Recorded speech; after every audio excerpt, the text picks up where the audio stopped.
যাদের মুরগি মারা যায়, যাদের মুরগি বাঁচে না, যাদের মুরগির শরীরে দুর্বলতার হার বেশি, তারা সপ্তাহে 3 দিন এই চিকিৎসা করুন। আপনার মুরগি সুস্থ থাকবে আর বিনা খরচে আপনার মুরগি ভালো থাকবে 12 মাস। আসসালামু আলাইকুম, আমি মাসিয়াত সাইকা নতুন একটি ভিডিও নিয়ে চলে এসেছি। আজকের আলোচনার বিষয়বস্তুটি হলো, আপনারা যদি এই চিকিৎসাগুলো করেন তাহলে 12 মাস আপনার মুরগি সুস্থ থাকবে ইনশাআল্লাহ। পুরো ভিডিও ধৈর্য ধারণ করে দেখার অনুরোধ রইল। যারা চ্যানেলে নতুন, চ্যানেলটি সাবস্ক্রাইব করে দিবেন, আর যারা আগে থেকে করে রেখেছেন তাদেরকে অসংখ্য ধন্যবাদ। তো বন্ধুরা, আরেকটি লাইক দিয়ে দিবেন। কথা না বাড়িয়ে চলে যাই মূল আলোচনায়। দেশি মুরগি পালন করতে অনেকে ভালো জানেন, কিন্তু অনেক সময় দেখা যায় মুরগি বাঁচে না, মুরগি অসুস্থ হয়ে পড়ে, মুরগি মারা যায়, মুরগির রোগের দেখা যায় শেষ নেই। তখন আপনারা হাল ছেড়ে দেন, কিন্তু আপনি যদি সঠিক পালন পদ্ধতি জানেন তাহলে আপনার মুরগি আর মারা যাবে না। সম্পূর্ণ প্রাকৃতিক চিকিৎসার মাধ্যমে আপনি এগুলো করুন, আপনার মুরগির বাচ্চা ইনশাল্লাহ সুস্থ থাকবে। বেশি কষ্টও করতে হবে না, সপ্তাহে মাত্র 3 দিন আপনি খাওয়াবেন, খাওয়ালেই আপনার মুরগি থাকবে একদম সুস্থ। মুরগিকে সুস্থ রাখতে হলে অবশ্যই আপনাকে মুরগির খাবারটা ভালো রাখতে হবে। আপনি অবশ্যই আপনার মুরগিকে সঠিক পরিমাণে খাবার সরবরাহ করতে হবে। আপনার মুরগিকে আপনি সকালবেলা যে খাবারটা দিবেন সেটার জন্য অবশ্যই শুকনা খাবার হয়, কেননা এখন শীতকাল কিংবা যে সময় গরমকাল হয় তখন দেখা যায় সকালবেলা ভিজা খাবারটা মুরগির জন্য মোটেই ভালো নয়। শীতকাল গরমকাল দেখা যায় অনেক সময় মুরগির বাচ্চা মুরগির ঠান্ডা লেগে যায়। তখন আপনারা কি করবেন, যদি সকালবেলা ভিজা খাবার দেন দেখা যায় মুরগি অসুস্থ হয়ে পড়তে পারে। সকালবেলা ঠান্ডা খাবার মানে যেটা দানাদার খাবার বলা যায় সেটা হিসেবে আপনারা দিতে পারেন চাল, ধান, গম, ভুট্টা, এগুলো আপনারা খাবার দিতে পারেন সকালবেলা। মুরগি অনুযায়ী দিবেন, মুরগি অনুপাতে দিবেন, ছিটিয়ে দেবেন না, পরিষ্কার পাত্রে দিবেন, তখন মুরগিগুলো খাবে। আর সকালবেলা অবশ্যই আপনারা মুরগিকে যদি কোনো ওষুধ দিতে চান, যেমন ভিটামিননাশক ওষুধ রয়েছে, তারপর দেখা যায় মুরগির দেখা যায় কৃমির ওষুধ, এগুলো আপনারা সকালে পানির সাথে দিতে পারেন। যদি ওষুধ না দেন তাহলে অবশ্যই সকালবেলা পানি দিতে হবে। যাদের দেখা যায় পুকুর কাছে তারা পানি দেওয়া প্রয়োজন হয় না, তারপরও আমরা কিন্তু পানি দিই, আমাদের পুকুর কিন্তু একদমই নিকটে, তারপর আমরা পানি দিই, কারণ মুরগি পানি প্রচুর পরিমাণে খায়। দুপুরবেলা আপনি যেটা দিবেন সেটা হচ্ছে ভিজা খাবার দেওয়ার চেষ্টা করবেন। সেক্ষেত্রে ভিজা খাবার নিয়ে আমাদের চ্যানেলে বহুত ভিডিও দেওয়া আছে, আপনারা চাইলে ভিজিট করে দেখে নিতে পারেন, আশা করি উপকৃত হবেন। সেই ভিজা খাবারগুলো যদি আপনারা দেন আপনার মুরগি দ্রুত বড় হবে, আপনার মুরগি কিন্তু বেশি ডিম দেবে, ডিমের সাইজ বড় হবে, রোগ প্রতিরোধের ক্ষমতা বৃদ্ধি হবে, মুরগি প্রতিদিন ডিম দেবে ইনশাআল্লাহ। ভিডিওগুলো চাইলে আপনারা দেখে নিতে পারেন। আর বিকালবেলা আপনারা ভিজা খাবার দিবেন না, অবশ্যই আপনারা দানাদার দিবেন। আর সন্ধ্যার সময় তো আপনি মুরগিগুলোকে ঘরে ঢুকিয়ে ফেলবেন। তো এই মধ্যে আপনারা অবশ্যই 4-5টা উপাদান আপনারা দিতে হবে মুরগিকে সপ্তাহে 3 দিন, যার ফলে দেখা যাবে মুরগিগুলো সুস্থ থাকবে 12 মাস। তার মধ্যে অন্যতম রয়েছে পেঁয়াজ, রসুন, আদা, কালো জিরা, কাঁচা হলুদ। এগুলো কিন্তু আপনারা সবগুলো ব্লান্ডার করবেন, আপনাদের একদম বুঝিয়ে বলার চেষ্টা করছি।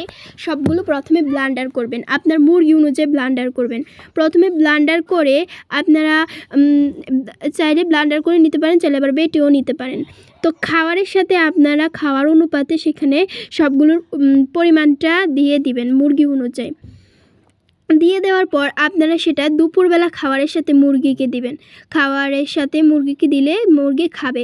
আর অবশ্যই দেখা যাবে অনেক সময় প্রথম হলে মুরগিগুলো খেতে চাইবে না, তবে আস্তে আস্তে খাবে, কেননা এই উপকরণগুলো কিন্তু মুরগির জন্য খুবই গুরুত্বপূর্ণ। মুরগির ঠান্ডা লাগা, দেখা যায় মুরগির চুনা পায়খানা, তবে আরেকটা কথা, মুরগির চুনা পায়খানা, রক্ত আমাশয়, এগুলো কেন হয়, এগুলা হলে কী করণীয়, এরকম নিয়ে আমাদের চ্যানেলে একটা ভিডিও দেওয়া আছে, চাইলে দেখে নিতে পারেন। তারপরও বলছি অবশ্যই মুরগিকে পেঁপে পাতার রস দিতে হবে, তাহলে মুরগির আমাশয় হলে সেটি ভালো হয়ে যাবে। আর আগে থেকে যদি আপনি এটি দেন তাহলে মুরগির আর আমাশয় হওয়ার কোনো চান্স থাকবে না, অবশ্যই আপনারা আগে থেকে দেওয়ার চেষ্টা করবেন। আর এই পেঁপে পাতার রসটা কিন্তু পেঁপে পাতাটা কিন্তু আমাদের বাড়ি আঙ্গিনার মধ্যে থাকে, সেখান থেকে আপনারা একটা কচি পেঁপে পাতা নিয়ে ভালো করে সেটা ব্লান্ডার করে পানির সাথে দিয়ে দিবেন মুরগি এবং মুরগির বাচ্চাকে, তাহলে আর মুরগির বাচ্চার আমাশয় হবে না। তারপর তুলসী পাতা আমাদের ঘরে থাকে কিংবা ঘরের আশেপাশে থাকে, সেখান থেকে আপনারা তুলসী পাতা কয়েকটা মুরগির জন্য, যেমন 5-6টা মুরগির জন্য 1-2টা পাতা এরকম আমরা ব্লান্ডার করে অবশ্যই আপনারা খাবারের সাথে মিশিয়ে দেবেন। এই তুলসী পাতা, তারপরে আম পাতাও দিতে পারেন, সেটা মূলত আমাশয়ের জন্য। আম পাতার কচি পাতাগুলো আপনারা মুরগিকে দিতে পারেন, সেটা আমাশয়ের জন্য, সেটা ব্লেন্ডার করে দেওয়া হয়। তারপর রয়েছে লেবুর রস। মুরগিকে অবশ্যই আপনারা লেবুর রস খাওয়াবেন। লেবুর রস মুরগির ভিটামিন সি যেটা, সেটা দেখা যায় সেটা পূর্ণ করে। আর অবশ্যই লেবুর রস শুধু পানির সাথেও মিশিয়ে দিতে পারেন, যেহেতু বড় মুরগি, ছোট মুরগিকে তো অবশ্যই দিবেন। ঘরে যদি কালো জিরা থাকে, অবশ্যই আপনারা কালো জিরাটা মুরগির খাবারের সাথে দিয়ে দিবেন, কারণ এটা সম্পূর্ণ প্রাকৃতিক চিকিৎসা। আর অবশ্যই আপনারা লেবুর রস মুরগিকে খেতে দিবেন, কেননা লেবুর রস মুরগির জন্য খুবই গুরুত্বপূর্ণ। আর অবশ্যই দেখা যায় আম গাছের কচি পাতাগুলো মুরগিকে খেতে দিবেন, সেটা আমাশয়ের জন্য মুরগির খুবই উপকারী।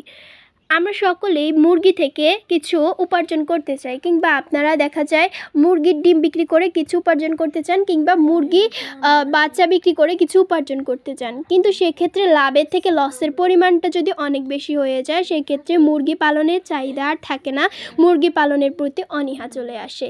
তাই অবশ্যই আমাদের মতে যেটা প্রাকৃতিক চিকিৎসা, সেটাই হচ্ছে উত্তম। প্রাকৃতিক চিকিৎসায় আপনারা অবশ্যই 12 মাস মুরগিকে সুস্থ রাখতে সক্ষম হবেন, যদি আপনি এই ভিডিওটি পুরো দেখেন। বন্ধুরা, আরেকটা কথা বলছি, দেখা যায় মুরগি পালন করতে গেলে অনেক সময় অনেক মুরগিকে রোগ আক্রান্ত করে ফেলে, তখন আমরা দেখা যায় বিভ্রান্তিতে পড়ে যাই, মুরগিকে আর বাঁচাতে পারি না। আর অবশ্যই মুরগিকে যদি প্রাকৃতিক চিকিৎসা করেন, তাহলে মুরগি ভালো থাকবে। আর যদি মেডিসিনের মাধ্যমে মুরগিকে ভালো রাখতে চান, তাহলে সারা বছরই মুরগিকে মেডিসিন খাওয়াতে হবে। সেক্ষেত্রে মুরগির প্রতি অনেক খরচ চলে আসবে। মুরগিকে ভালো রাখা যাবে, অনেক সময় দেখা যায় মেডিসিনের পার্শ্ব প্রতিক্রিয়া দেখা দেয়, মুরগি অনেক সময় অসুস্থ হয়ে পড়ে, তখন হাজার ওষুধ খাওয়ালেও মুরগিগুলো বাঁচে না।